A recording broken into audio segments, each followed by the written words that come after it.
apologize that this is my voice right now. I don't normally sound like this. But thank you so much for coming to our special education parent workshop. I am Colleen Cintrone-Novelli. I am the special education parent mentor. And these workshops are put together in conjunction with the special education department and the Parent Mentor Project. We're joined today by the Director of Special Education, Kim Moroney, and Renee Brinson, who I think might have stepped out for a second, and Beth Rena Williams. Jake Guthrie is also a coordinator for special education. He is not here today with us. But if you want any other information, their cards are up at the front. And so I am super excited about this project, or this workshop. I'm calling it a project because I'm hoping it's going to become something bigger. So as a special education parent mentor, one of the most important things is that I am a peer. I have a child, she's 4 years old, and she receives special education at Sutter Park. When I started this job, I put out a survey about what parents in the district would like to have information on, and how to work as a family was one of the biggest things that I received replies from. And it just makes me feel like I'm not alone, because we are really struggling at home. And so I want to make sure that we're all working together so that we have as much information as possible. You can sign in and happy to join us. So I'm really excited to have here with us Dr. Jamie Hall, who I met at an IEP meeting, so I'm really excited that she's here. And Valerie Cook. Dr. Jamie Hall is a psychology postdoctoral fellow at a psychology practice in Dublin, Ohio. And Valerie Cook has been working in the field of education, specifically developmental disabilities, for 24 years. She provides behavioral and educational consultation for families and school districts, and has previously worked as the director of a school for children with autism.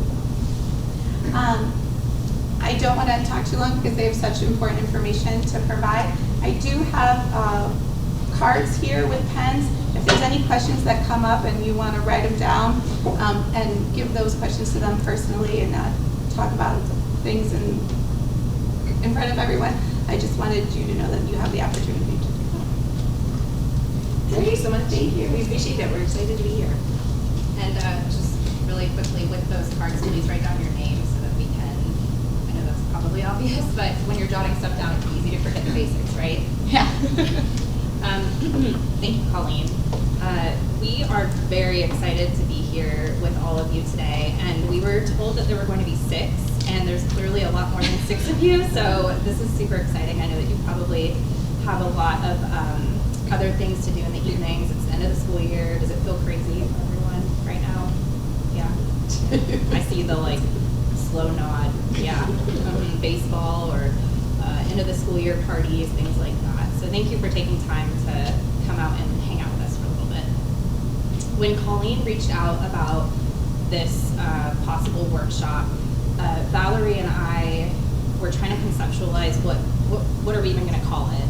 And I think that we kind of landed on taking it beyond baseline and taking it a step further. So really cultivating those positive relationships that I think you're all obviously here hoping for that. So this is one step in that direction, hopefully. And the other thing that we were kind of working through as we put this together is we recognize that all of you probably have kids that are different ages. They may identify in different ways. There's different medical diagnoses. So we tried to put together ideas for littles, for teenagers or tweens, and then for a little bit older as well. So hopefully you'll find at least 1 or 2 things that resonate with you for your family today. We already went through this. I'm not going to go through it. Please just call me Jamie. I don't care about credentials that much. So Jamie, I will tell you, in addition to working in private practice, I am a part-time school psychologist. So I do a lot of ETRs, which I'm sure you guys are familiar with that terminology. And then I also teach a class at Ohio State in the spring.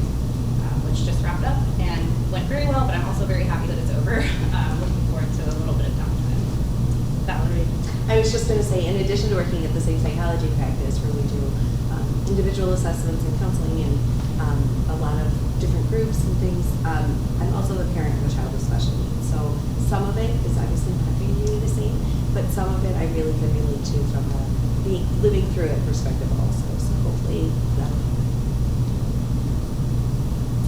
We just want to take a quick second. Thank you, Colleen, for reaching out about this. I know it's something that in private practice we have families ask about a lot. And then also thank you to Worthington because we're in a Worthington building and clearly we wouldn't have the space without them. So thank you to Worthington and then also the Ohio Parent Mentor Project. Also thank you to Colleen. This is the first time that I've put on actual pants and makeup in 2 years. I was getting ready and I was like, wow, this is weird. So thank you. We were just talking about shoes. Yes. Yeah, right, yeah. So we're going to start off. This is not necessarily about siblings, but it's a great way. I think if we're talking about establishing positive relationships within families, we really have to talk about communication as far as emotions go. I love talking about feelings. That's why I'm really good at my job because I like to talk about feelings, but not everyone does, and especially kids. And so Valerie and I, through the groups that we've been doing over the past couple of years, have figured out some ways to get kids to talk about their feelings without using feelings words. So what you're getting right now is called the Blob Tree. There's actually several different versions of it out there. We did not make this, full disclosure, we did not make this graphic. But our kids that are in elementary to middle school really love this visual as a way to tell us how they're doing on any given day. And you'll actually find this to be a really effective tool because sometimes some of these faces, you will get a different answer from kids than what you're expecting. So for example, when I look at number 19 or number 14, they look either overwhelmed or just really stressed out. In my brain, that's what that looks like to me. But I have clients who will tell me that 19 means hanging out, relaxing, which is a totally different emotion than what I'm thinking. So if you're looking for a tool to start talking through some of this with your kiddos, this can be a really effective option. Full disclosure, I'm a number 9 right now. I've got my jittery energy and I'm super excited to be here. So I'm a 9. I'm not gonna ask all of you to tell me what you are. You may or may not want to share that, but I'm a 9 right now. So we'll leave it at that. I'm gonna make Valerie get her stuff in today because now I have a check-in for more high school students, young adults. To be honest with you, I actually started doing this with my husband because he's horrible at talking about his feelings. So this one is really great, and a lot of high school students love it. So it's not just for kids. This is something that you can do, and you don't need to write it down or get the paper out per se. But it's called the Rosebud Thorn method. And so you're talking about, it's exactly what it sounds like. A rose is a highlight, something that went really well for you. A thorn is obviously something that's been really difficult or challenging for you. And then a bud is something that you're hopeful about or looking forward to. So for kids that are a little bit older, young adults, this can be a really great strategy. And really checking in with kids is a big part of establishing those healthy relationships, not just between siblings, but as a family unit. And then last one, again, this is probably a little bit more for littles. During the pandemic, I did a lot of telehealth. And what I noticed is that when you're virtual with a kiddo, they may or may not want to engage as much as they would in person. And again, talking about feelings is sometimes not everyone's favorite thing to do. So emojis, which, raise your hand if you have emojis on your phone. Yeah, pretty much everyone, right? If you hand your phone to your kid and ask them to pick 2, 3, maybe 4 emojis that describe how they're doing, it will give you incredibly helpful information. And it also is a conversation starter. So it's not just a close-ended, tell me where you're at. It's, oh, I see that you picked number 4. Like, what does that mean to you? Because again, sometimes what that looks like to a kid looks very different than what it looks like to me as an adult. So we just wanted to kind of throw that out there for all of you today. And we didn't do a printable for this because it's probably on all of your phones and iPads and technology devices. Do you have anything to add? No, but I think you just pointed out another really good piece to it, not to get too far into some of our social emotional intelligence and things, but often asking kids for more than one emotion. So oftentimes one emotion doesn't quite cover how they're feeling right then, and letting them know it's okay to feel two things at once. I can be both really excited about today and really sad about something, even the same event, or two parts of the day. And so when you use that example of, give me 2 or 3 or 4, ways that you're feeling right now, just continues to let them know it's okay to have these mixed feelings at times. As we continue to talk through the presentation, we're going to talk a lot about how a lot of these topics and things that we're talking about come with mixed feelings. It's some really great stuff and some really hard stuff all at the same time. So starting that talk from very early on is really important. So anytime you kind of ask them, show me more than one, is a really good way to do that. We just pulled a quick quote to kind of kick off the conversation here. I think something that is important to keep in mind is that a lot of times siblings will have the same concerns that you as adults have. They may not have the language to express it to you, but they do oftentimes have those concerns or needs, all while also managing the challenges of growing up and going through their own stuff as well. And so thinking about when you have conversations with a partner, is that happening in front of the sibling, or is that happening at a separate time, or is it okay to loop the sibling in? Just kind of being mindful of when those conversations are happening and how they're happening, because our kids are really perceptive to some of that information. And you may or may not know, but siblings are really the longest relationship that we have in life. And so trying to set them up for that positive interaction is kind of a lifelong process. So hopefully you get some great strategies and ideas from today. I know you guys are like, oh gosh, it feels like we're in school again. I'm not going to read this to you, but really, Valerie and I have 3 things we want to hit on tonight. The first one we're going to go through pretty quickly. If you're here, you're obviously aware that there are strengths and challenges to having a neurodiverse sibling. Valerie and I kind of go back and forth with terminology too, just so you know. Neurodiverse sibling, you might hear us say sibling with special or unique needs. There's a couple of different ways that we talk about kids nowadays.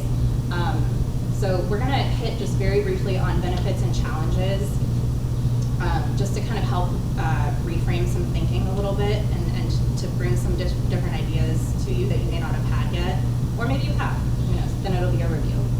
And then the other 2 are going to be more strategies. We have some specific handouts that we'll give to you. Some of the things are copyright, so we put a picture of them in here, but we can't disseminate them to you. But if you find them to be really great ideas, we have information on how to access those resources on your own. And then also just talking more about how to create those positive and meaningful interactions. And not to get too far ahead of myself, but I think something that you'll really pick up on during this conversation, and it's something that I actually have to keep in mind as a therapist, is we're looking for great moments, not perfect days. And that's a big mindset shift as an adult. And I struggle with that. I don't have kids myself yet, but I'm looking for perfect sessions. I want to hit on all my goals. I want to get as much done for my client as I possibly can. And sometimes that progress looks different than what I wanted to, and just having to be okay and finding those great moments in a session rather than trying to make the whole session perfect, if you will. That was a big mind shift for me as a parent. Was I'd get to the end of a day and I'd be so frustrated at something that didn't happen, didn't get done, a negative interaction that happened. Excuse me, I apologize, it's stuck right here. And instead of looking at the 3 great things that did happen in the day, and so I had to sort of change that conversation. I'm so sorry. That's okay. She did take a negative COVID test for the rest of it. Just clearing the air with that. I'm killing you. I don't hear your medical information. It's okay. It's just allergy. You can go ahead and do this. Okay. We're going to touch on objective 1, which is just talking about those benefits and challenges. So I tried really hard to make this fancy, but I'm not as technology inclined as I thought I was. So it was supposed to go like pop. This one was going to pop up, and then it would like go away.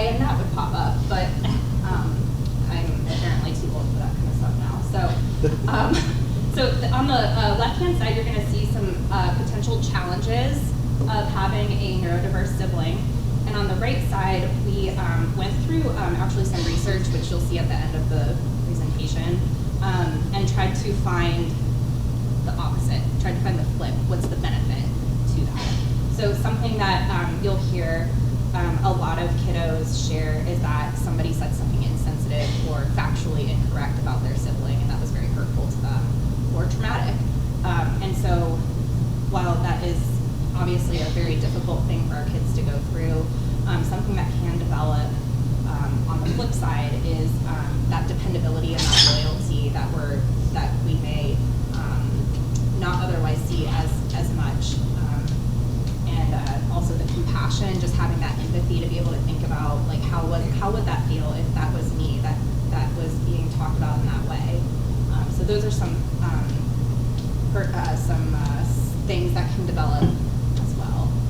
Awareness and acceptance of differences, and I think we're going to get into this here in a little bit. I'm trying not to get ahead of myself too much, but that can definitely be something that pops up as a benefit as well. Is just being a little bit more aware and sensitive to people who think differently or who may do things differently than we do.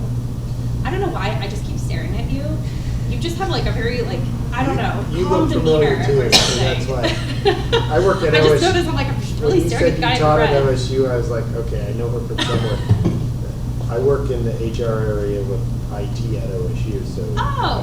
So Okay. you may have done a presentation where we were in for some of the wellness programs and things. I don't know. Yes, perhaps. That would sound like something I would do, right? that tracks with my past history, yeah.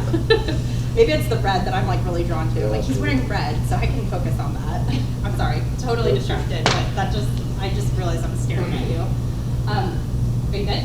I think so. I touched on the top part and I made part of our technology issues, so. So one of the things that we often see with siblings is jealousy and competing for attention, but the flip side of it is many of our kids, those same siblings, will learn a lot regarding self-control, patience, thoughtfulness, and be really good at independent activities. And so every time that we feel that maybe we're not quite doing our whole family a service and really worrying about how much our typical children are struggling in these situations, we need to also just have that reminder in our mind that yes, they are struggling with this part right now, but they're going to end up with some really great skills down the road. And that has been proven in research that siblings of kids with additional needs do grow up to be more compassionate, more aware of differences, more able to make changes in those areas, more able to be independent. You won't have the kids that are really struggling with how to take care of themselves. They're going to know how. And although that's really hard at the time, when they're really young and want to meet all their needs, it's also a really important skill as they continue to grow up. And so, cut yourself a little slack. If anything, that's what we wanted this to let you know, is that it's okay. They're going, if you can meet, those basic needs, and we'll continue to talk about if you can cultivate those really great relationships and things, that some of these things that we see as really big challenges at the beginning can turn out to be really great for them in the end. And when they're able to come back to you when they get older and say, well, yes, that was a really hard time, or these were really hard situations for us, we were also really good at these other types of things. We learned these other types of things during that. They may have additional worries and fears. We know that. Because that's all part of it. You're going to have more worries and fears as a parent as well. But they'll also learn a lot of resilience. And other kids are going to have to go find that in other ways. But you have a home to be able to set that up for. And again, they're going to struggle with some complicated mixed feelings, but they're going to be really good at having empathy for others. And that's a really great skill too. So keep in mind, it's always a balance. Well, that's where I tried to get into the other side and it didn't work. So one of the things that we were able to put things into sort of 5 different areas of the lived experience of siblings, of kids with the different challenges. They sort of fall under these 5 different areas. We tried to make a graphic of it. The constant accessibility awareness, the bodyguard, the unspoken rule, the outsider's opinion, and the inner struggle. And you'll see these come out in different ways, based some on the age of the child with special needs, based some on the difference of age between the kids. So some of you might have your oldest child having some additional struggles, and then there's younger children. You might have some older children that are more neurotypical, and then a younger child with special needs. So some of this is going to vary. It'll vary throughout the lifetime, but we can sort of summarize it in these 5 different areas. The bodyguard is sort of that protective and defensive. They protect and defend their sibling. And that actually usually happens regardless of if the sibling is younger or older. You'll see real young kids very aware of that from a very young age. The accessibility awareness, they often have knowledge and awareness of what it's like to have additional challenges, and they'll be aware of that much sooner than others.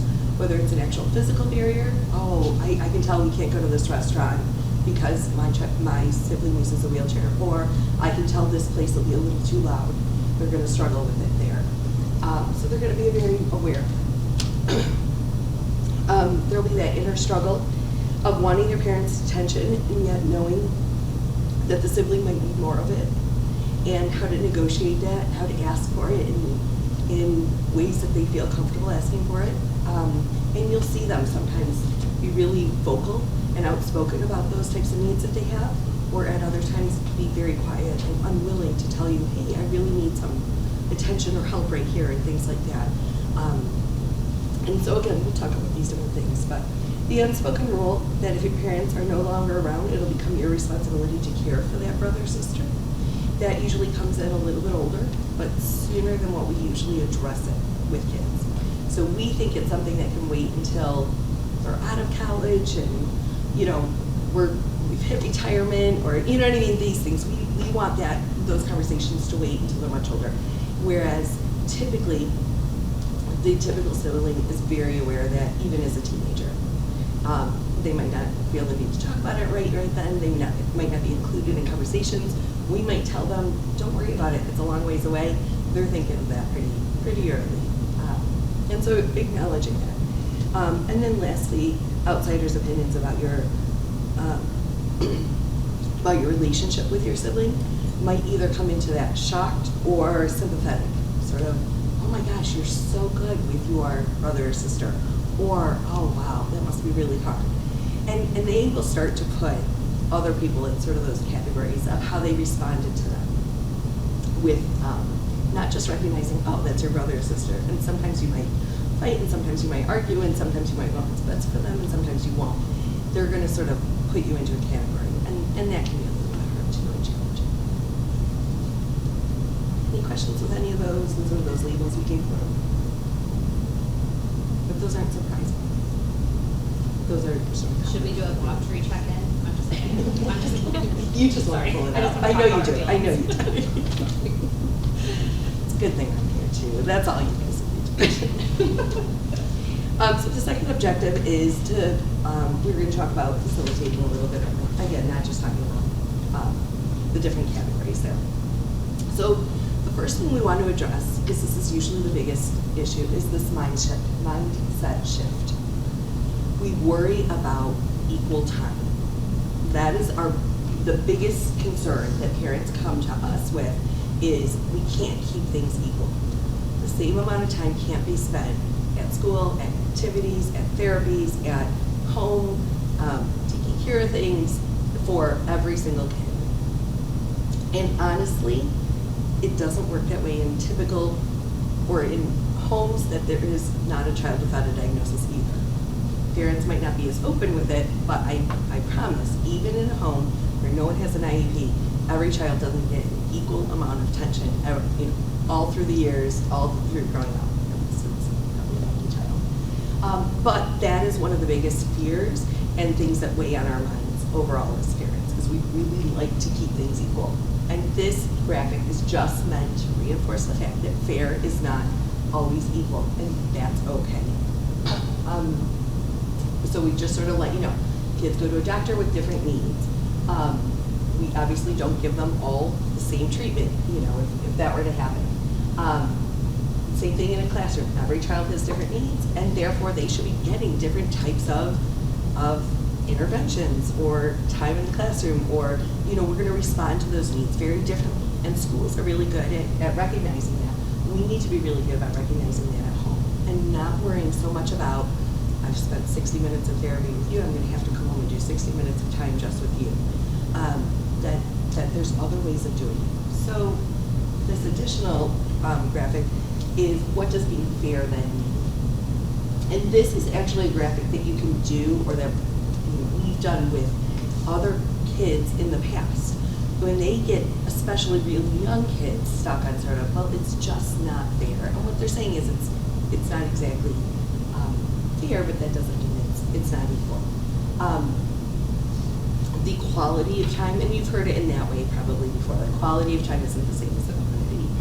Recognizing what that child needs right then, and recognizing what's important to show up at, recognizing what they can do on their own, is what we need to sort of concentrate on. So this is just a graphic that talks about, you know, there are only 4 undamaged cookies, so we each get 2. And so you can go through and talk about which of these would be fair, and what does it mean. We each got 6 cookies. I chose the 6 cookies that were intact, leaving the other 6 broken ones for my sibling. Obviously, my sibling has allergies, so they can't eat any of the cookies, so is it fair that I get all of them? You know, and sort of going through these different scenarios with the child and being able to talk about it, and then saying, okay, I know you're really frustrated that I had to spend several hours at a doctor's appointment, at a therapy appointment, at a school meeting with your sibling. What can we do? We know we can't do the same. I don't need to go into your school and have a big meeting. You don't need this type of therapy. What can we do that would make it feel so that you're feeling you get time with us? And oftentimes kids have really good ideas for that. You know, can I have hot chocolate? Can I wake up early and have breakfast with you? Can I, you know, can we just carve out this little time here and there? And it's not always time. Sometimes it's, well, I really wanted you to make it to this one thing at the school, or I really wanted to be able to do this one thing with you. But keeping those lines of communication open is really important. But they often understand this concept. One quick thing. This is we have a disclaimer later on, but this is from a siblings kit by the Big Life Journal. Please do not take a picture of this slide. They had a very threatening paragraph at the beginning of the siblings kit about not sharing this with people. So Valerie and I do this as us presenting an option to you that would benefit them if you do decide to pursue it. It's designed for siblings ages 5 to 12. So I have a paper copy that I can hand around. The siblings kit has, I want to say it has like 50 different activities. And you'll notice up in the upper left-hand corner, it says fairness. There are a whole bunch of different ones. There's one about boundaries, there's one about teamwork, there's one about kindness, fairness. I can't even think of all the different ones that they have. And we'll show a couple more of them. Yeah, we'll show more at the end. So I'm going to hand this, I'm going to pass this around because we're going to move on from this slide, but please don't take it. So we're not disseminating it, we're just sharing the information. The way we read into that. Next, we want to create a safe environment. Safe meaning safe if a child, if the child who struggles creates an environment that's sometimes hectic, or has meltdowns that are sometimes hard. But this safe environment can also mean emotionally safe. You know, a place for them to get away, a place that's able for them just to be alone for that moment. And so everyone in the household ideally should have a place. That doesn't mean their own room. It doesn't mean, a whole extra wing of the house, anything like that. But break spaces where people can go to that just signal, I need a break and I just need a second to get myself together.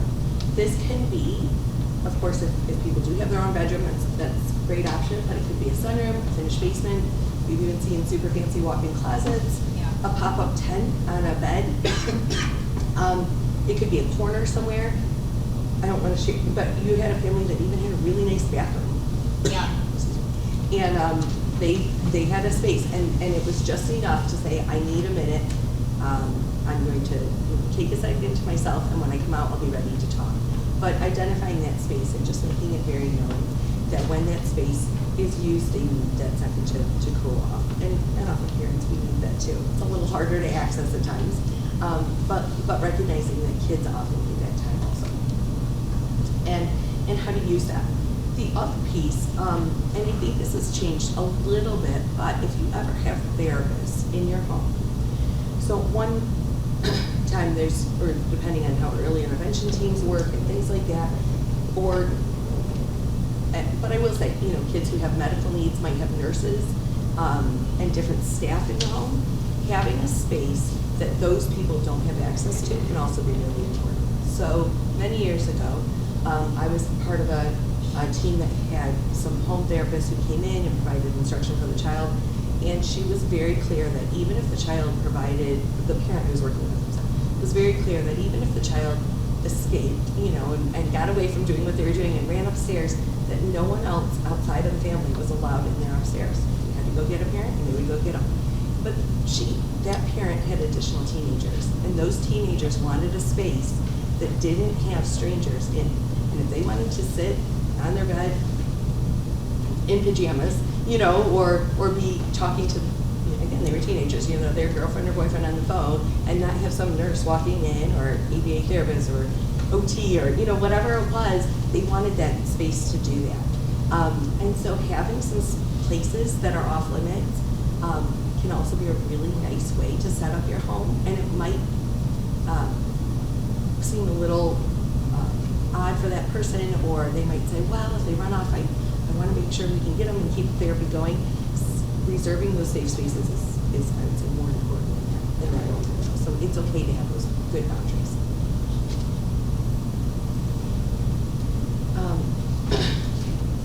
Then set and support high expectations. Of course, we all want high expectations for all of our kids. We want to hold them and expect lots of things from them. But watch that siblings don't go too far. That's one of the things that we see, is that typical siblings will sometimes feel that need to, if I don't rock the boat, if I get straight A's, if I do this at 100%, I won't cause any additional stress on my family. And so sometimes we can see that siblings take that a little bit too far. And so keeping in mind that we don't throw it all on them, or if they start taking on too much of that, or you start seeing them hold themselves to an expectation that's more than what we would expect of them, to intervene at that point, and to have a conversation with them that says, it's okay if you aren't getting straight A's. That's not what's causing the stress in our family right now. It's okay that you forgot to do the dishes. Yes, we all have our roles, we all have our chores, but any typical teenager is going to forget to do it. Probably more often than what we'd like. I'd love to say once a week or once a month, more often than that. And just making sure that they're aware that that idea of if they're perfect or not is not what's causing a struggle in the family, or is not what's causing things to be off balance.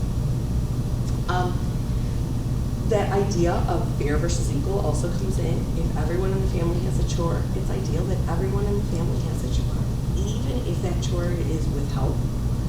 Sometimes, if we can go around with the child who struggles and find a way that they can still contribute to the family, it's important for both them as well as the siblings to see that in times. It's okay if everyone doesn't have A's on the report card, but if at the end of every quarter we look and still have a family, little meeting that says we're excited about what you got on your report card, and we're also excited about these IEP goals that were met. And it's okay if we're not all looking at grades, but we can still celebrate whatever we got done for that quarter or that semester.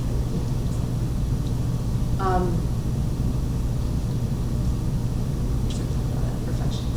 I was just going to add one more thing to that last bullet point. This is not a shameless pitch, because I am a therapist, but I am both, so I'm not trying to make a case for you to bring your child to me, but if you do, I think that last bullet point is something that you should be monitoring over time, and if you see it rise to a clinically significant level, you should seek out therapy support from somebody. I do have a couple of siblings that I do counseling with, and we do talk a lot about perfectionism and the anxiety component. So if you feel like it's hitting a point where you can't, as a parent, provide them with that support, like it's extending beyond what you can provide in the household, I think everybody should have a therapist, but I do encourage you to seek out therapy support for a sibling if it's possible, or your family. And And there's a lot of different ways to make that happen too. Sorry, just wanted to. No, that was good. We want to also acknowledge the range of emotions that siblings may experience. I know we sort of just touched on that at the beginning, and of course, Dr. Jimmy would talk about feelings the whole time, given the opportunity. But their feelings, even negative ones, are normal and okay to talk about, and it's okay for you to model it. In fact, that's one of the best ways for them to learn that it's okay to have negative feelings, is to model that at times. They are going to see you have a bad day.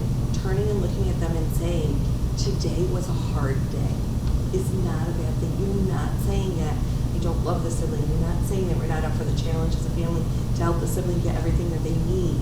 You're not saying, that you're ready to give in the towel and give up with it. What you're saying is, today was a hard day. I hope we could try again tomorrow. Or, do you have any ideas of how we could have addressed that differently? Sometimes the siblings have really great ideas. They are on the outside, but they've watched all these types of things happen.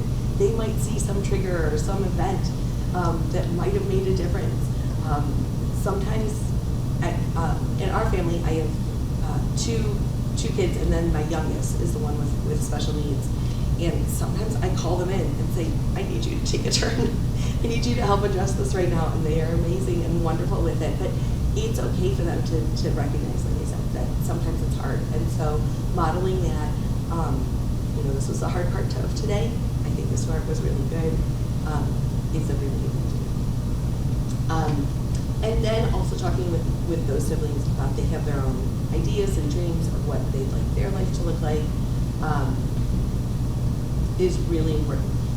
I did throw in this last piece because it's, again, I can just share that it's happened with my family a whole lot.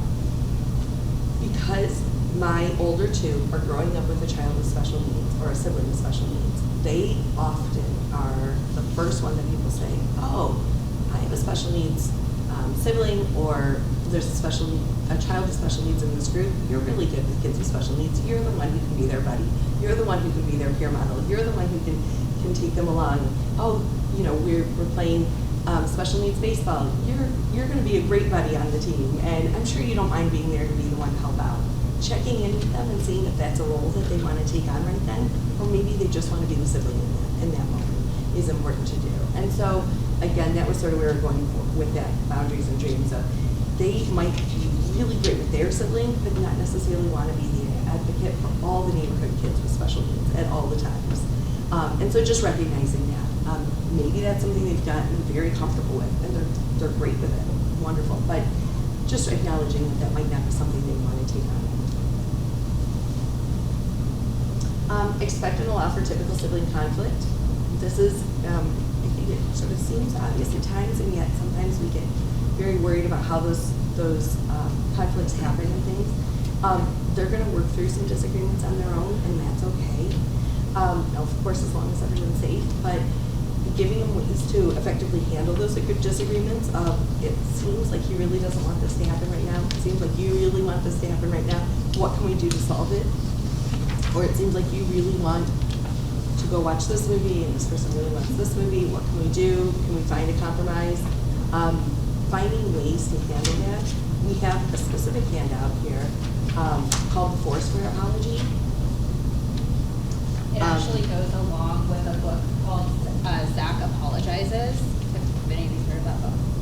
It's by William, we have it at the end of the PowerPoint, but it's by William Mulcahy, and it's all about siblings getting into a, sorry. No, I meant no, it's basically about siblings that get into a fight, and then Zach needs to go to his room because he's just so frustrated and he doesn't know how to handle it, and then mom or dad come into the room and talk to him about the Foursquare apology. So, and also too, like, kids don't just get in fights with their siblings. They can benefit from this with, their peers and stuff as well, teammates, other family members, different things. So you're setting them up for success with conflict resolution in general, not just with a sibling. But that book, I use a lot, actually. I do too. And this is a free thing that you can find on the internet, so I don't have any moral issues handing it out to all of you right now. And I think we know this. I think we try to safeguard this as much as possible. I say we meaning parents and typically, but that the typical sibling shouldn't always have to put their feelings aside. recognizing that sometimes they are going to want to pick a movie or pick where they want to sit in the car or pick what they want for dinner or pick where they're going to sit for dinner or, those types of things. And trying to find those small ways that they can have that voice heard is really important. Sometimes hard, but sometimes really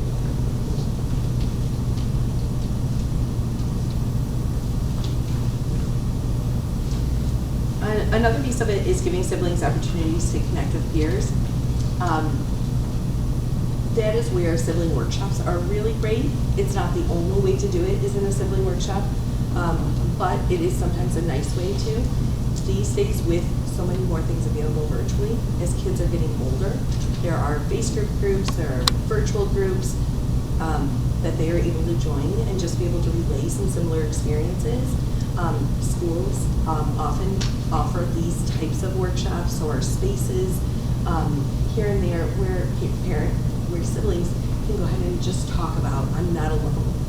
Oh, you also have to do this because when I just go to a friend's house, I don't see visual schedules all over every wall. It would be nice to walk into another home that's covered with the same type of visual schedules or stop signs on things that we can't touch or, these different things, ramps, into a room or into a house, things like that. So don't ever miss an opportunity almost to be able to share some of those types of experiences. As parents, we might connect in other ways. You might be on a Down syndrome support group or a cerebral palsy, connection and find other things, but it might also be really good to, again, include that sibling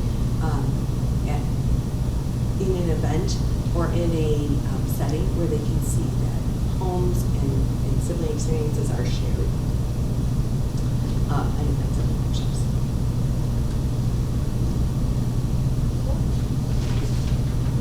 You're on a roll, you want to keep going? I'm caught in the last couple minutes. So temperature check, how are you guys doing? Slow head nod seems to be the MO this evening. So we have just a couple more of these slides. Hang in there, and then we'll get into more of the fun stuff, the strategies, the activities, the art projects, all that kind of fun stuff, which is, I think, probably the more helpful. I mean, this is helpful, but that gives you specific things that you can take home leading into the summertime, actually, which is kind of perfect. So Valerie alluded to it a little bit ago, and I actually do see this quite a bit. I think there's this mentality that they're too young, they don't need to hear it yet. And I'm going to kind of, this is perhaps an odd comparison, but I'm going to kind of compare it to the birds and the bees conversation in the sense that you, I'm assuming, want to be the person to provide that information to your child.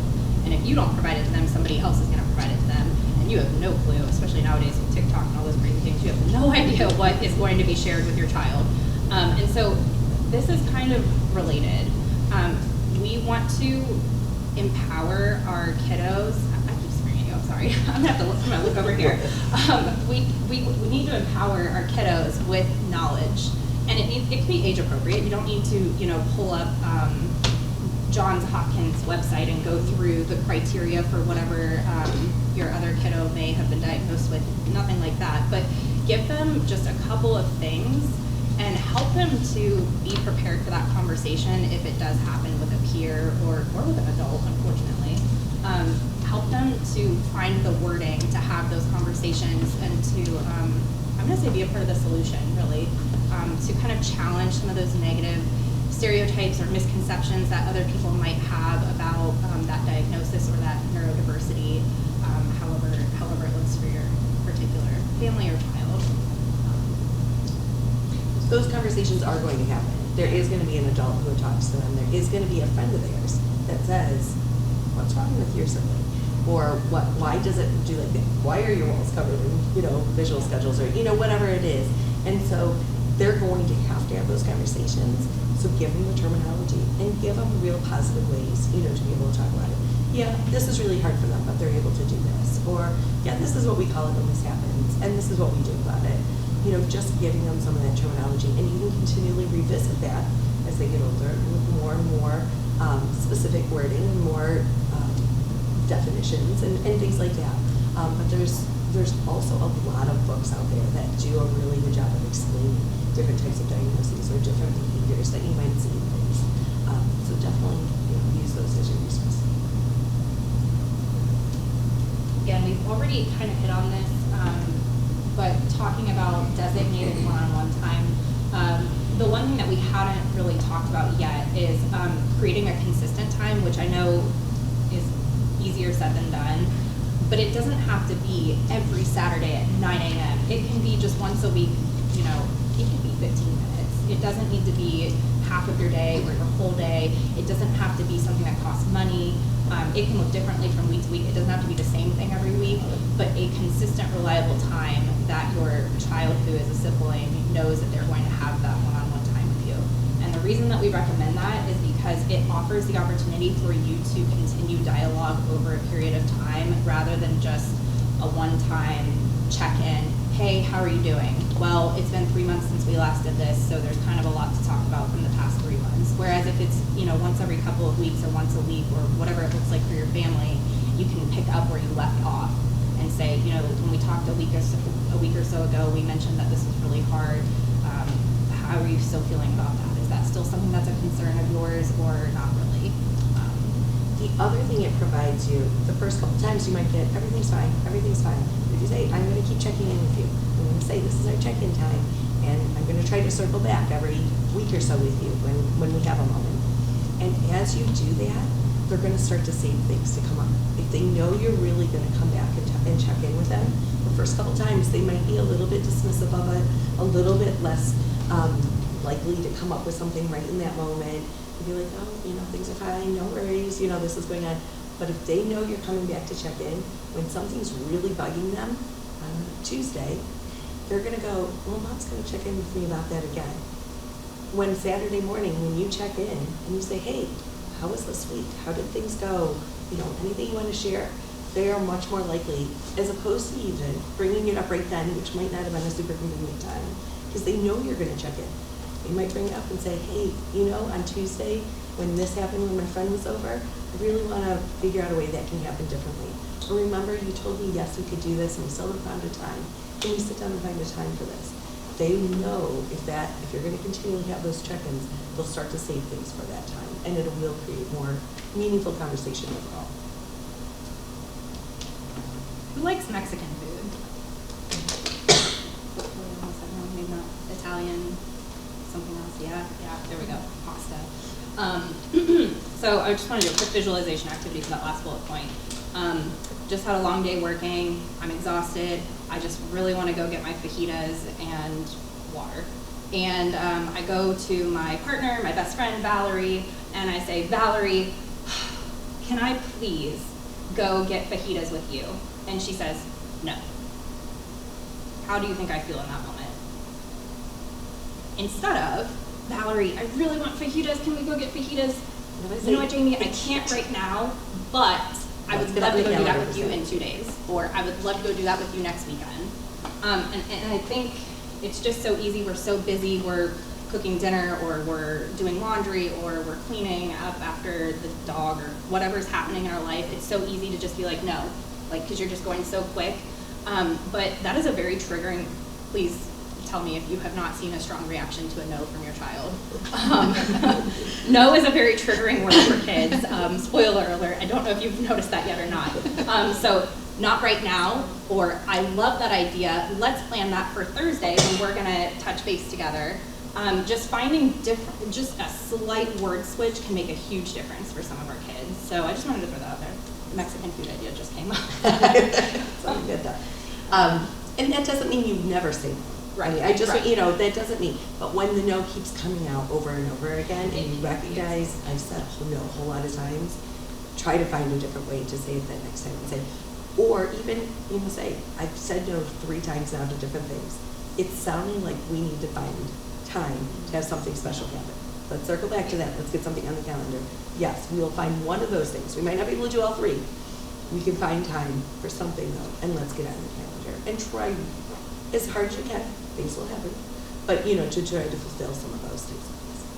sometimes the requests can be, like earlier today, I was on a session with a client and I asked her where she wanted to go for her birthday and she said Hawaii. So that would be an example where you would say, You don't have to say probably something. not. Yes, we'll do that in 2 days. Okay, so this one is just really, I think when something pops up that you want to go to, having, I don't want to say a list, but a support system that you can go to and say, hey, so-and-so just got accepted in the National Honor Society. They've told me it's really important to them. Like, can you hang out with my other kiddo? And you would do that anyways, regardless of a diagnosis. So I don't feel like I'm telling you anything super novel with this particular information, but I think being prepared to have somebody that you really trust to stay at home or for them to go to their house, those are important things to consider.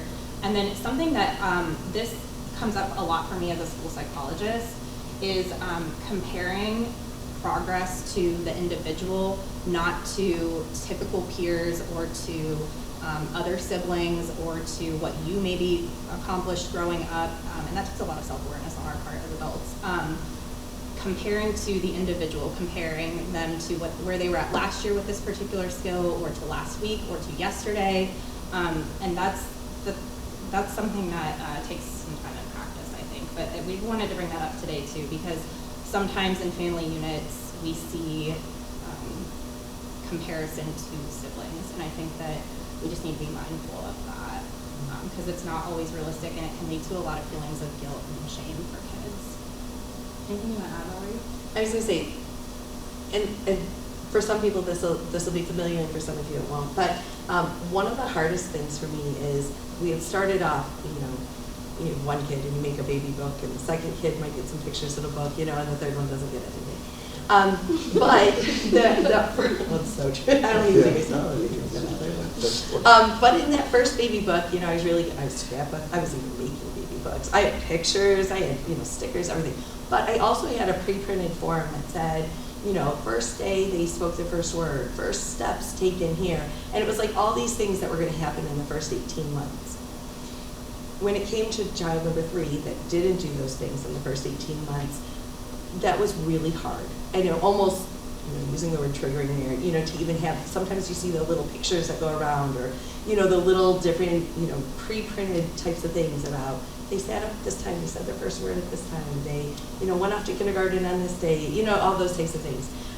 And sometimes for your family, that means getting rid of some of those types of pages, or not feeling like you have to have those constant reminders, because some of our kids are going to hit those milestones very differently, very different times, and maybe in very different ways. And so it's okay to sort of, again, not line all those baby books up and compare them all, is what I was trying to say. Not just the baby books not getting done, but not even having the same types of pages in all the baby books, because I sure don't want to have it not say these things didn't happen.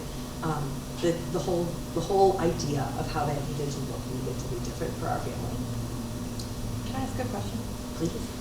Do you have, so what happens when the siblings compare themselves to other siblings? Do you have, can you reframe that for me as to what are some things that I can say to kind of shift focus from, well, when older brother was in 5th grade, he got this score on his math test and I only got this, and why? Because I'm stupid.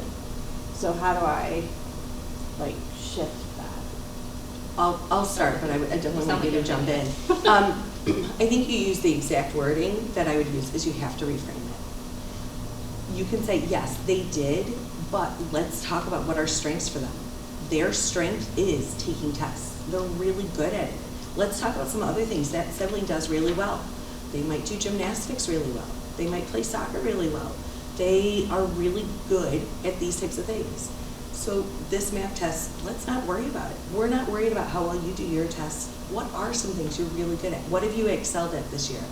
Because we can't change that math test. Mm-hmm. And hiding that math test isn't really a great option either. I mean, they're smart. They have already seen it. They're in it. And so putting the importance on what's really important is the important. But that's really the part that you want to do, is to reframe it in their mind of, this test isn't going to measure what you're really good at. So So let's talk about the things you're really good at, and let's talk about how we do measure them, and let's get excited about those things. And let's be happy for the sibling because they did get this ACT score or math test score, or, you know, they were able to go, you know, do these types of things.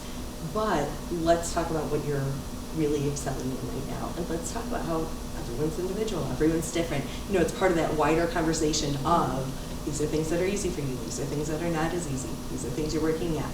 Let's talk about what that sibling's working at. Yes, test skills are really good for them, but they're also struggling in this area, and having those conversations. So I think reframing is really the important part.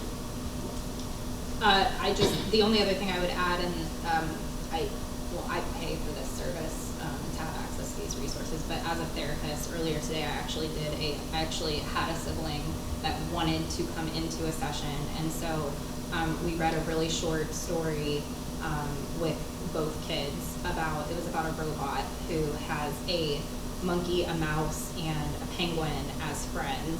And when they hang out together in the forest, the monkey is really good at swinging, whereas the penguin is obviously not.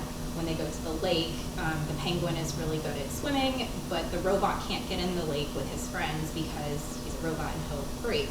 So then he goes home and he's really sad, and he's sad that he couldn't do all of the things that his friends were doing. And so mom talks to him about, again, reframing and thinking of like, well, yeah, but you as a robot get to, she said something like, you can remember 3 million pieces of information in 3 seconds, and they can only remember 3 things. So like, again, that reframing. And then at the end of that story, I had Dad print out 3 coloring pages of Dad. I made Dad do it too. There's a just picture of a robot, and I asked all 3 of them to sit in different areas, and I actually made one myself too. Sit in different areas with different coloring tools, and color the robot, and then we're going to come back together. And I asked them to draw or write one thing that they're really good at. So my client drew a picture of a basketball. His brother wrote 1, 2, 3 because he's good at math.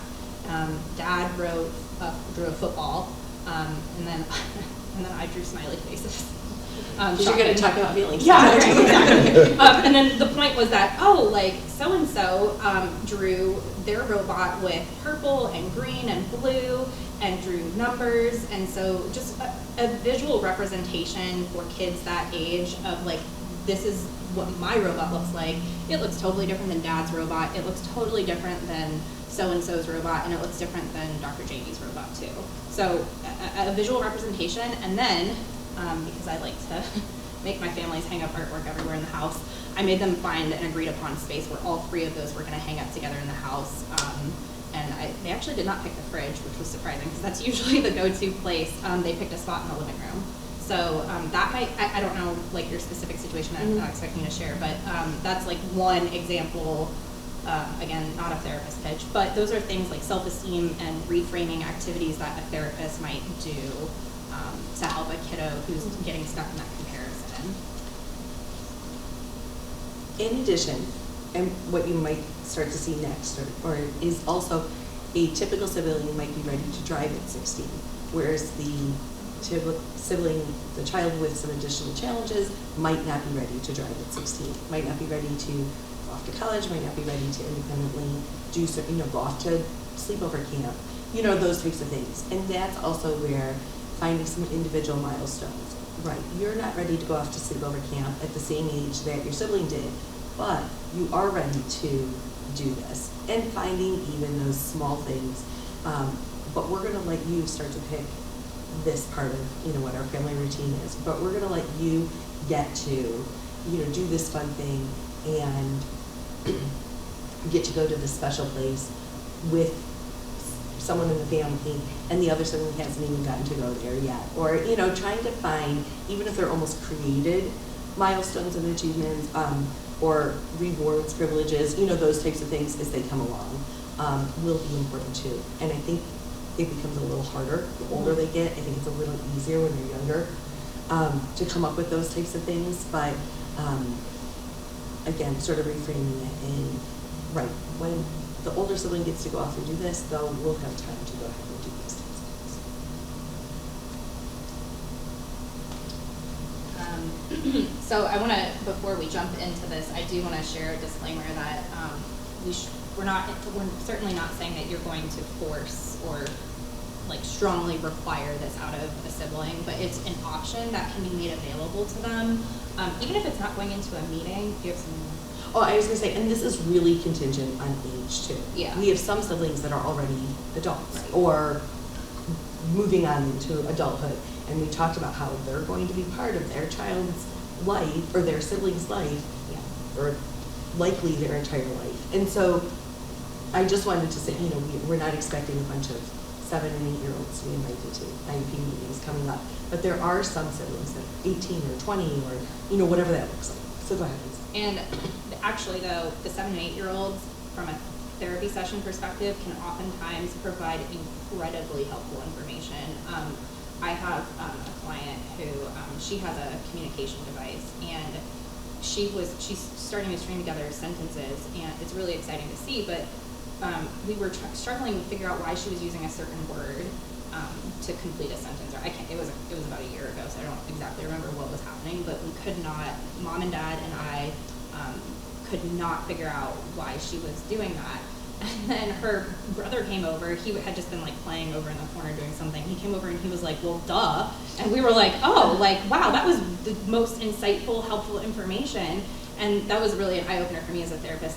I can't always ask siblings to provide that information, but sometimes if you're really stuck on something and you can't figure it out, sometimes kids actually have better information than we do as adults. So just something to keep in mind. I have been in ETR and IEP meetings where siblings have come in, not necessarily for the whole meeting, because I don't necessarily think that's appropriate, just depends on the situation, but sometimes they can be really helpful as far as like a goal or something that you think is a good idea, but then they're like, no, that's not a good idea. So they'll shoot you down in a room full of professionals. So if you ever want to feel like that, you can invite, that's the word, invite. Or getting their input. Yeah. You know, you can, as a parent, come home and still share, hey, these are the things we're thinking about. Or your brother or sister, right. What are your thoughts on it? Any ideas? Or, you know, we're trying to work on this goal. Any ideas of how we could work on it? What would be motivating? What would be rewarding? Those sorts of things. And then that last bullet point really came to a head for me during the pandemic, because like I had said earlier, I was doing a lot of telehealth, and so siblings are just, everyone was stuck in the house together, so siblings are sitting relatively close by. And so while it would be helpful to have, because I can't obviously interact with them through the screen as much as a sibling can in the same household, while it was really, really helpful at certain points in time, just being mindful that that sibling is not a therapist, it is not their job, it is somebody else's job to play that role. If they want to help, which I have happened quite frequently, they want to help, they will say they want to help. For me, I'm always open to a sibling coming into a session, because it's a really great observation opportunity for me to see how things are naturally playing out. Are skills generalizing? Are they not? Different things like that. But that's something that really became a big consideration in the past couple of years. Almost done. Are we okay with time? I know you had said 7:15. Yeah. We do have probably another good 15 minutes or so. Is that okay? So yes, so 7:30 would be the end time, so I don't know if. Yeah, it's 7:30. Oh, I'm sorry. Yeah, I was thinking No, for some you're reason fine. 7:15. I apologize. You're fine. Okay, we're doing good then. We do have two more, and then we'll go into some activities. So I think it'll. Yeah, it should no, be I fine. think it will. I apologize. I No, think you're because fine. I was thinking 6:15. I think I'm going to go a little bit quickly through this slide because I do want to get to the fun stuff. The big thing from this slide, there's actually two big things. One is just remembering that siblings have a right to their own lives too. And then also that the top bullet point I think is extremely important to consider. If you have multiple kids in the household, trying not to make assumptions about who's going to be providing longer term care support based off of sex or gender. Just something to kind of keep in mind. Sometimes we often assume it's the girl, or a female sibling, just because they often have it more nurturing, maybe they're a little more vocal with being aware of their siblings' needs and things like that. But just be aware. And then the last point, validate their concerns. I feel like we've kind of talked about that already. And then this is our last one before we get into other activities and things like that. Giving siblings opportunities to connect with each other. Again, this is going to make a little bit more sense in 2 slides, so I'm not going to spend too much time on it because we've organized it by like young elementary. We tried to do some. We tried to break it down a little bit for you guys. So these are just some different types of activities. Again, this is very dependent. I tried to look at a lot of different scenarios that you might be looking at as far as ages of either the child who might have a diagnosis, as well as the typical siblings, as well as the different type of diagnoses. You know, there's physical disabilities and educational ones and emotional ones, of course, all different types of things. So these were just some ideas, things that we've worked with other families and we found successful on different scenarios. So things to think about. Has anyone ever heard of this role and play game by Think Fun?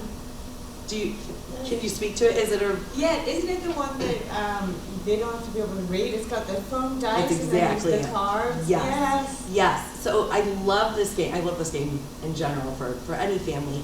It's a great beginning game. It's a foam dice with different colors. All the colors have a bunch of cards. You flip one over and it says anything from find something yellow to pretend to put on a jacket to knock on a door. There's a Dance Moves version of it too now. Oh, is there? Yeah, there's a few different versions of it now. Very cool. I'll have to check this out. The nice thing is there's no winner, there's no loser, there's no amount of time you have to play the game. There's no, you just sort of do it as long as you have everyone's attention. You can take turns doing it, or you can all do it together. You can sit and pretend to do it, or you can actually jump up and do the activities. But it's a really nice way to say, as a family, we finally have a couple minutes on an evening, we'd like to do an activity together. This one, I would say, pretty much would fit just about any family structure and just about any length of time that you would have. You can roll it 2 or 3 times, or you can make it 10 times, and everyone goes around. But it's a really nice, real beginning game in that respect, because oftentimes the idea of family game night is wonderful, but finding a game that works for your entire family can sometimes be super hard. So that is one, though, that I think almost hits all the check marks that you want. There's also a game called Cranium Hullabaloo, if anyone's familiar with that one. It's a motorized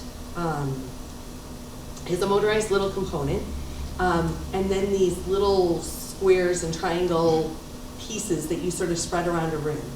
And when you press it, it says, find something purple, and you go to the purple one, and then it'll say, find a musical instrument, and there'll be several different ones, and you go stand on the musical instrument. Then it'll say, do a funny little dance, and you do a little dance. So again, it's sort of very open. Kids with all different types of language levels and physical ability levels and different things can sort of play it. There's not this, we have to play it this way, we have to keep the board nice and straight, we have to take turns in a row to do it. So it sort of allows everyone to be able to play for a period of time. Kitchen play is honestly one of the things that my kids played with for the absolute longest time. We, in fact, went from having a Fisher-Price play kitchen to we actually took a corner desk and made it into a restaurant, and with little bar stools and that sort of sat on it and a little awning. It became the hit of the neighborhood, and kids played it well past when we thought would have been appropriate as my 14-year-olds dishing out food because they thought it was neat. But it provided a play for a lot longer amongst all 3 siblings than what most toys and activities did. So depending on the child, if you have a child who is really good with motor skills but not as verbal, for you that might be Legos. For another child, you might have to look and see what activity is it and continue to encourage that among your siblings. But for my family, it was kitchen play, and so we often had someone making things, someone sitting and ordering things. Like I said, we had it up well beyond what you would have thought kitchen play would have been. We made it bigger. We offered, different things as they moved along. But it was something that allowed them to all play together in a really interactive way. And so that was something that was successful when many other activities weren't. So we also encouraged it. Sensory bins are often a really great one. I don't know many kids at any age. Yeah. We had a teen group the other night, that they pulled out the sensory bins we had available in our office. Even as we're doing very teen activities, their hands were still in the rice bins and really enjoying just looking for the little things that were in there and things like that. So providing sensory bins and not making it's just a therapy thing, but something that we can even do as a family is often something even older kids will take the opportunity to get their hands in. And then accessible playgrounds. There's a lot in the area now. There's some wonderful ones. You can type in accessible playgrounds. And so depending on what your child struggles most with or doesn't, that can often be a really nice way to get everyone out together and something they can all do together.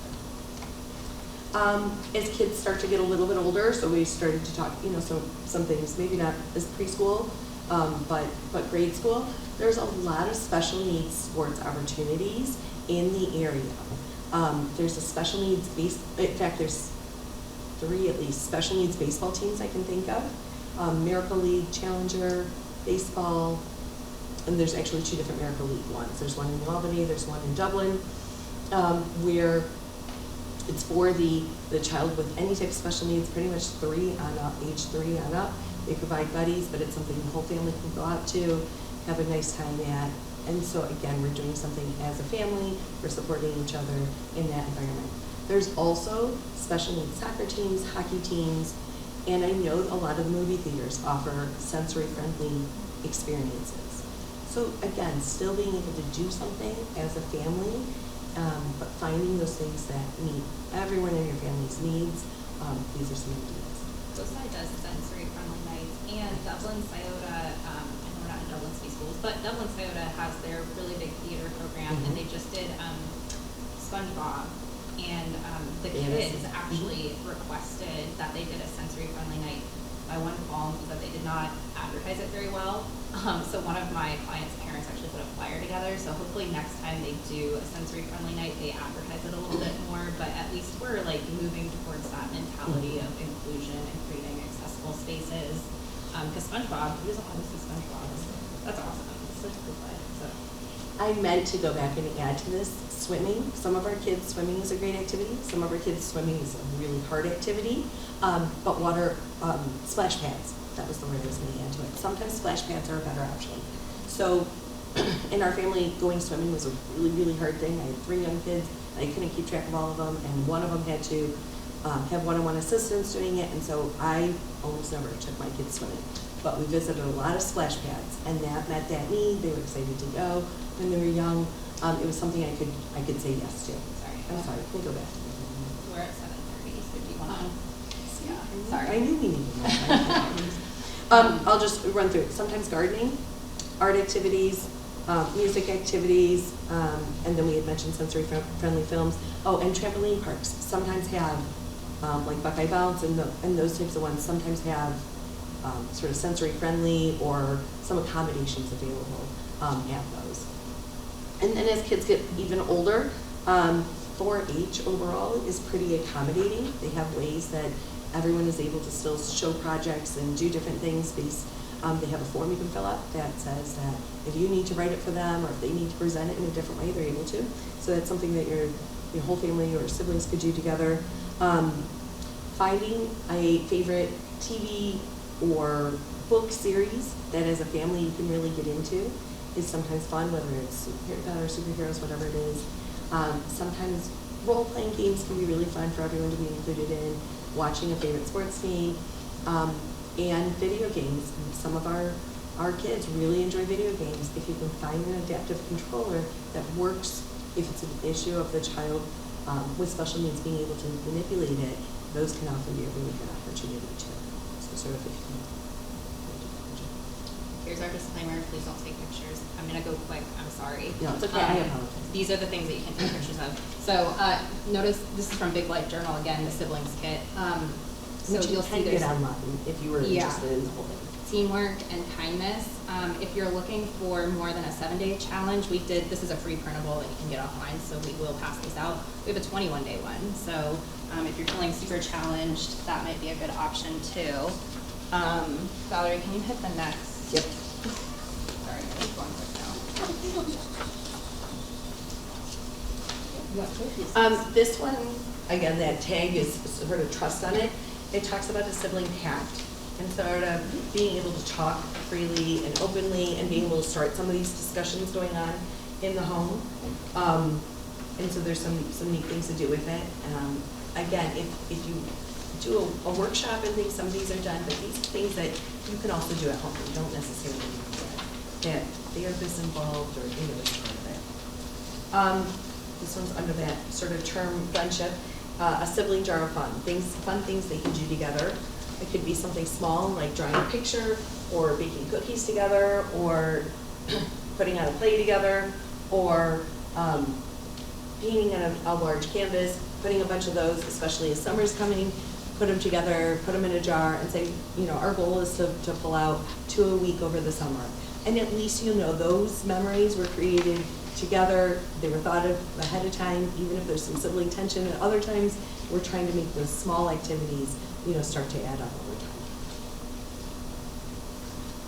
time. This one was sort of addressing competition and emotion regulation. The one about dealing with sibling competition gave some different ideas of, instead of say, I made no mistakes, my sibling made 2 mistakes. Those types of wording that sometimes comes out, what are some other ways that you can say that? And sometimes we have to be very explicit with giving some other opportunities, some other ways that they can make those connections. And then every child can obviously benefit from some frustration strategies. When you're feeling really frustrated, what are things we are allowed to do? We're not allowed to hit, we're not allowed to punch doors, whatever the behavior we'd like to see less of is happening, but these are ideas, and this is always a good thing to have available in your home. And to keep in mind that it's not just for the child who's struggling, but everyone can use those reminders on a regular basis. This one's on boundaries and being able to talk about those different boundaries. Sometimes you have a child, the typical sibling is struggling with where those other child's boundaries are, but giving them an opportunity to be able to say, these are my boundaries, and this is what the sibling is trying to say their boundaries are, and giving them a chance just to be able to voice that can be really fun. And then practicing being an active listener. We do that with some games, depending on how old the child is. Simon Says, memory trainings, remember my words.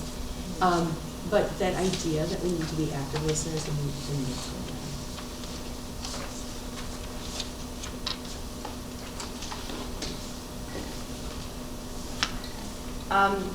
we do have some research articles, and if you're someone who would really like to read the research behind some of this, we're happy to provide that.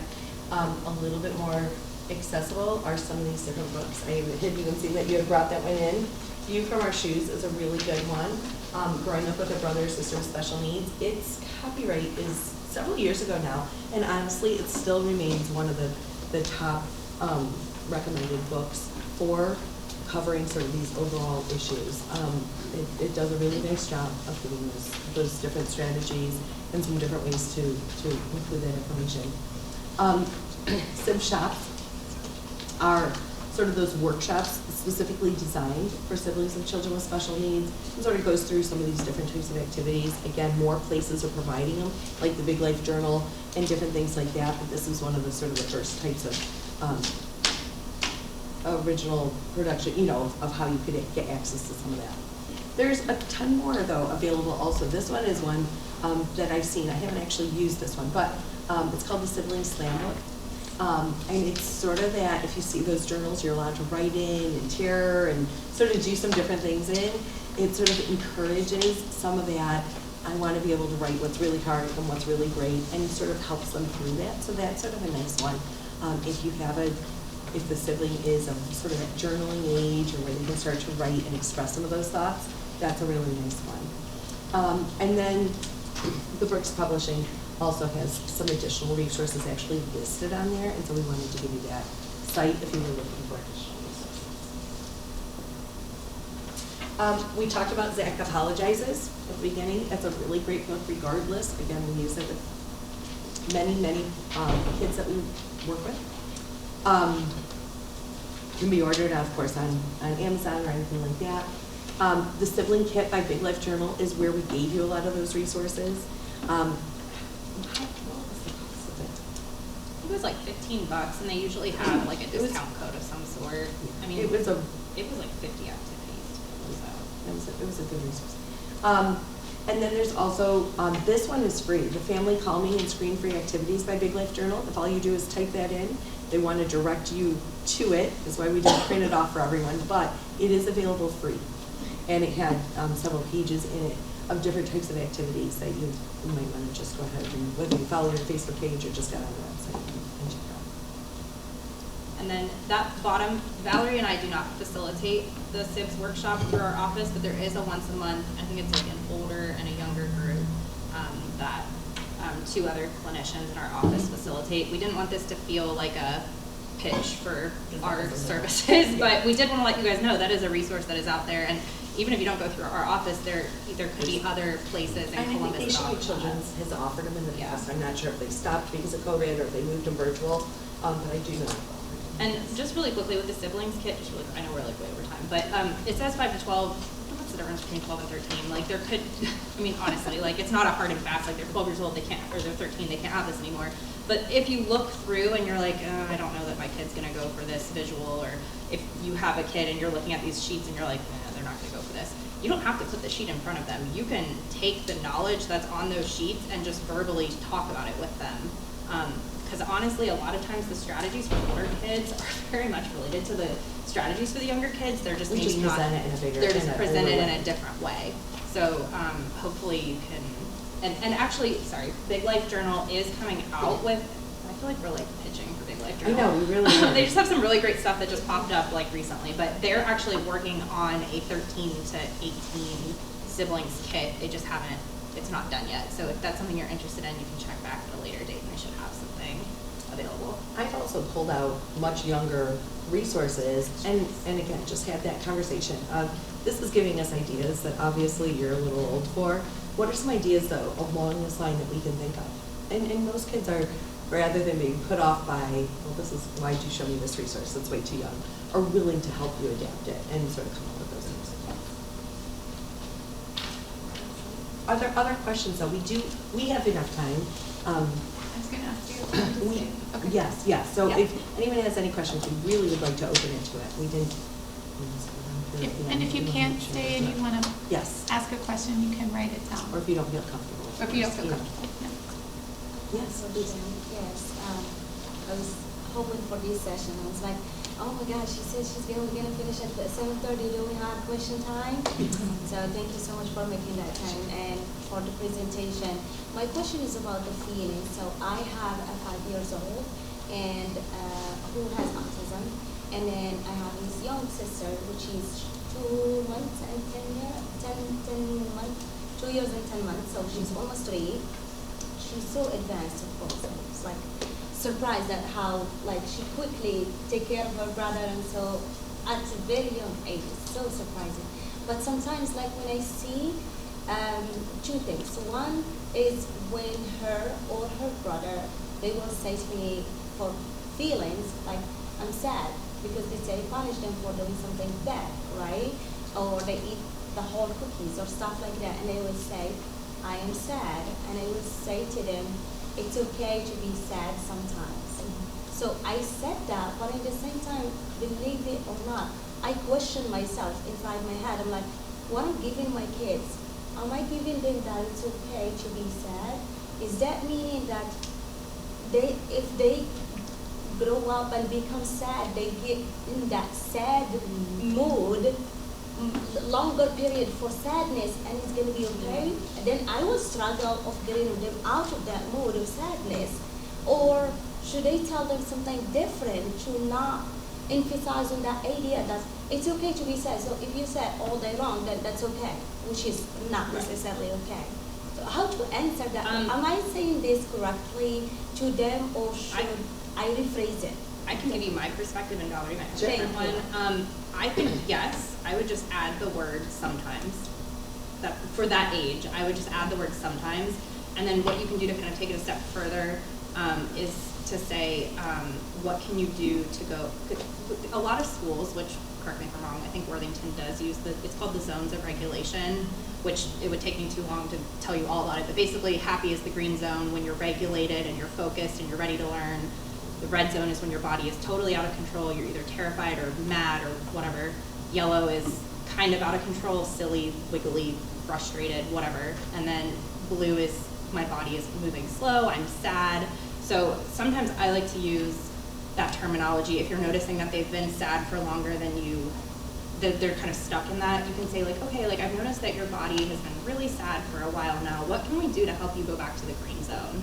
So that could look like deep breathing. It could look like, for some of my clients, actually like squeezing their hands and then relaxing is a really easy, helpful one. It could be going for a walk. It looks so different for every kid, and there's literally hundreds of different strategies. The big thing that I like to tell parents for that age is that kids are not typically going to do that on their own. They need to, it's called co-regulation. They need to do it with an adult, whether that's a teacher or a trusted neighbor or it's with you. Somebody has to model that for them and with them. And then as they get older, the hope is that they will become more independent with that regulation. Does that help? Yes, it does. Valerie, do you have actually, anything you wanna because yeah, like I ask them that sometimes, like, how can I make you happy, right? But if I'm punishing them for doing right. something bad, I don't want to make them happy right then and there. Right, I right. want to make them Yeah. sad for like 5 minutes, right? So I ask them sometimes, they come up with the idea. Even my younger sister, I would say, well, how can I make you happy? And she would say, give me a hug. Yeah. You know, so I have to ask that question. It's just, again, like I wasn't sure if I'm saying it correctly, saying it's okay to be sad. Like, yeah. Be sad. And I Yeah. think it's also okay to sort of share. Yeah, you're feeling sad right now. I'm feeling a little sad right now too. I didn't want to be in this situation of punishing you or giving you a consequence. Let's both find a time after we've both, taken a break, or if we know another time today after dinner, that we can make sure that we're both, happy, or we can do something fun together. Because that's what you want to concentrate on is that fun thing. But yeah, I'm really sad that this happened too. And that's okay to say. And then to point out even later, I am so happy. You're looking really happy right now, and I'm feeling really happy right now. I'm glad that we had some sad parts today, but we had some really great happy parts today too. Because in the end, we want those sad parts to only be mixed in with the happy parts. Thank you. You had talked a little bit about how to rephrase certain things, and I was wondering if you could help rephrase, like, you mentioned noticing the difference between, like, therapist versus helper, right? How do you phrase things to a kid to let them know, like, you don't have to have the responsibility of making your special needs sibling behave correctly in public or in the house or when you're playing a game? You don't have to carry that burden of, like, making everything perfect for your siblings' experience. If that's not your responsibility to be a kid. Like, how do you help them see what is their responsibility and what's not? I think it has to be explicit sometimes. So saying something such as, we're going to go out, we're going to have this great day together. It is likely your sibling is going to have a hard time at different parts. I love that you check in with us, but I want you to have a really fun time too. So how about you check in with us once or twice, but then mom or dad or whoever's with is going to take care of the rest of it. Is that something we can do? Is there a way I can help remind you? Is there a hand signal I can give you of when I need your help versus I've got this, you can go off and play and have fun? Maybe it's a thumbs up, maybe it's a I got this, versus the panic of, I don't know, there's too many things going on right now. I need all hands on deck, because they've probably been in that situation where they've had to step in. So now they're very on high alert of how they can help, step in. And so having that very specific, idea of, okay, we're going to go out. Last time it didn't go real great, or we've had other situations where I noticed you weren't having the best time because you were always checking in with us, or we were very worried about how this, how sibling, reacted in the situation. I'm, as mom or dad, I'm in charge of that. I've got that part. It's also important because we're doing something as a family that you go out and have fun. So how can we have those signals? Or how can we just check in every once in a while, but make sure that you're having a great time? Or the best thing you can do is show us how you're having a great time, because that's going to model that. And eventually, sibling is going to start to do some of those types of things too. So I want to see you running around at the playground. I want to see you, at the fair, going on the rides. Even if sibling can't or isn't ready to yet, I want to see you, doing some of that. So having some of those conversations, but prepping ahead of time, I think can be really beneficial. There you go. Sorry. I really thought that was a great answer. So. I'm gonna, we still can do questions. I didn't bring my business card, so I was gonna block our, I was gonna put our emails. Other questions or ideas or thoughts? Can I ask a question? So I have this 4 years and 3 months old son whom I'm now accepting to have autism, and his younger brother is 1 year and 3 months. The problem is that when my younger son wants to play with the elder one, there is always an issue because he doesn't want to play. And so when they meet other kids, it looks like I see them growing apart. I don't know if I don't know how much it's going to affect the younger one, because I think he sees that his elder brother doesn't accept him or doesn't want to play with him. So I'm just hoping it changes over time, but I don't know. I think you had said they're 4 and 1. Yes. I think those are hard ages regardless. Just to be fair, within a typical sibling relationship, I think those are 2 really hard ages. They're at really different developmental ages or in developmental stages. Not many things the 1-year-old doing the 4-year-old would necessarily be joining in on. Not many things that the 4-year-old is doing would the 1-year-old be ready to join in on. So I would say some of that is very typical. But as they continue to get older, continuing to find some of these types of things, I would say things like that role and play game is something that when your younger one gets to be 2 and a half, they would easily be able to jump in and do. Or and again, 1 is really hard. They're just beginning to do those types of things, but they get to be about, again, 2 and a half, going to a splash pad. Both of them might enjoy an activity like that. Those, again, even that 1-year-old, as he gets a little bit older, whether it's enjoying ice cream together or it's, both of us waving goodbye at the bus stop, as the older siblings going off to school, they'll be able to participate and be more aware of those types of things as they're getting just a little bit older. So I think a lot of these types of things you're able to start to include, but don't be too surprised or some of it might have less to do with the disability right now, and a little bit, those are just really tough ages, overall. Could you give her some advice? Oh, please. Yeah, please. because my kids are 3 years apart too. So they are born in July, both of them in July. So literally they are 3 years apart. So as she said, just wait for a few months until your kid, the 1-year-old, he's 1 year and 3 months right now. So he's almost going to be 2 years. When he's 2 years, believe me, he will be copying his brother a lot. And he will be doing stuff, because this is I'm seeing and living it right now with my own kids. So the youngest is always trying to copy and compete with the big brother. He jump in the bed, they will want to jump in the bed. So they will have that small kind of like connection at 2 years old. When he's 2 and a half, they will even communicate. And you will see the advancements in the 2 years old a lot more than the 5 years old at that time. And believe me, my kids right now, they play like they are both in the same age. Even he's 5, he's almost 6, she's almost 3, and they play like boys together, like running around, hide and seek, up in the stairs. Even when they do trouble, they do it together.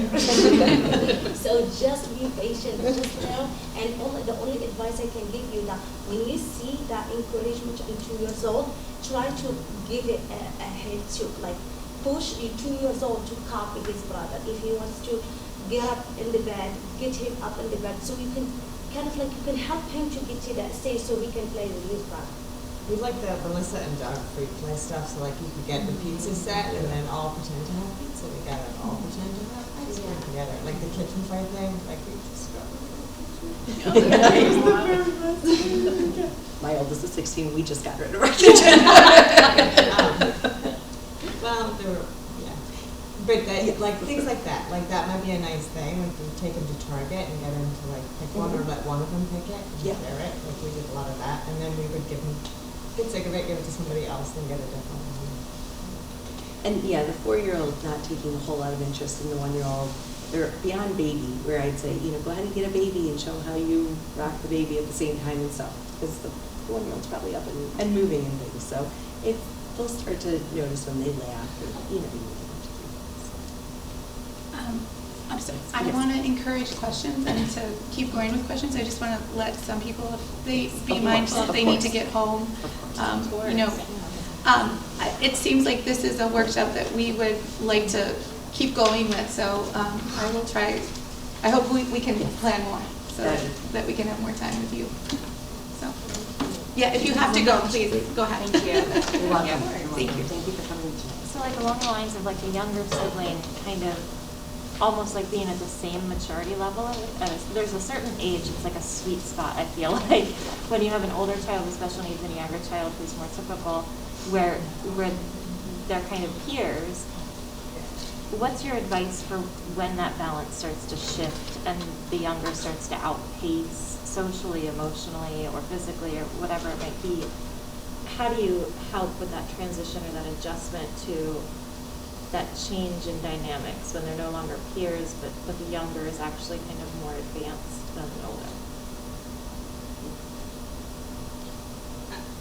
Can you clarify for me? Do you mean like with conflict or the compare? Are you talking about the comparison? Yeah, more just like so my oldest has a social communication disorder, and so in our situation, the two have been able to play as very equal peers. They have very similar interests, even though there's a 3-year age gap.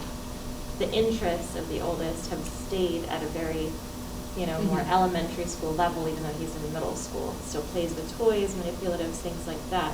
So now as his brother is advancing kind of to the older elementary interests, older elementary level of communication and social relationships, and it just, the dynamic is changing. And I think we're all kind of as a family trying to figure out what that looks like to navigate the younger one maybe being at a more advanced social emotional level than his brother. That's a really good question. It is, and I would say, that is hard. It's hard to see dynamics change within a family and to sort of recognize it sort of is one more time of grief that might happen as a parent, where you sort of recognize, oh, this disability is really here and it really is affecting things.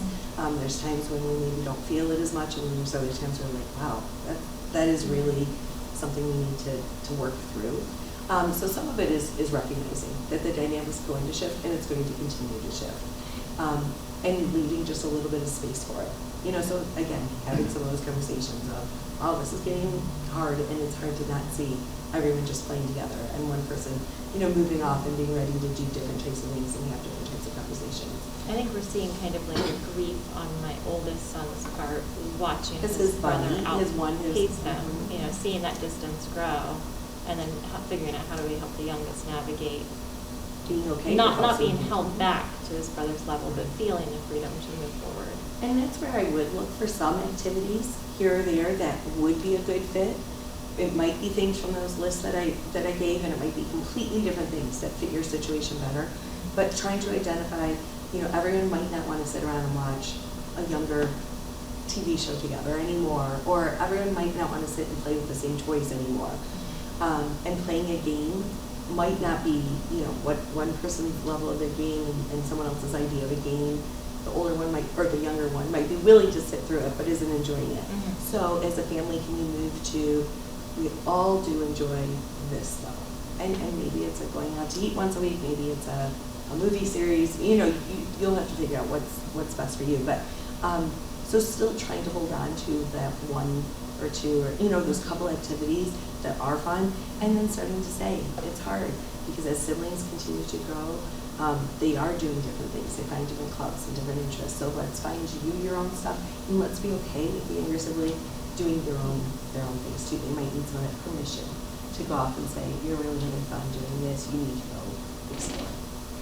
The only other thing that I would add, and this is really a social skill for both kids, is sometimes in relationships we do try to engage in something that isn't necessarily the most interesting to us. So for example, this is just my personal example, I don't care about the Cleveland Cavs at all, but my partner does. So every once in a while I'll be like, that'd be nice, and sit with you and watch this silly little basketball game that I don't care about. So, but then on other times, I'm going to sit there and make him watch some silly movie that he doesn't care about at all. So it's almost a life skill of and it doesn't need to be those specific things, but okay, so right now we're going to do maybe if on a Saturday, for example, we're going to set a timer for 15 or 20 minutes, and we're going to let it be so-and-so's choice. And we can go for a walk, we can play basketball together, we can bake, whatever, within reason that person wants to do. They're kind of in charge for that time period. And then when the timer goes off, we're going to flip, and we're going to let the other kiddo have their choice. So I think, allowing for that space for them, that's okay, and I think to a certain extent to be expected, but then also coming together as a family and modeling that, because that is something they're going to do, and we do that in our social emotional groups. We have a Minecraft group, which I won't go into too much detail, but we have different kids at different developmental levels in that group, and so talking to them in one-on-one, in individual sessions about okay, you really want to build what is it, a mummy, a crypt, really, which and you want to do that every single time, but also notice your friends are really not interested in that right now. So maybe we could try this one time to go build a birthday party together. And then at the end, maybe the last 20 minutes, you can go back and work on that crypt again. So it's not just a sibling skill, it's a life skill of relationship building. So within reason, it doesn't need to be the whole day or anything like that, but those short little intervals that we have to build. Thank you. I have a couple questions. First of all, thank you very much. Is this presentation, or is the slides and all that going to be available in any way? So we are recording it. So the recording it needs to get closed captioned, and then it'll be online on the Worthington website. Okay, perfect. Yeah. And then I know you guys are not plugging or anything, but what is the name of your practice or website or any of that? Yeah. Gordon and Associates in Dublin, and Valerie is under the supervision of Dr. Robert Gordon, and then I am currently under the supervision of Dr. Tara Bajner, hoping this summer to be independently licensed, so we'll see how that goes.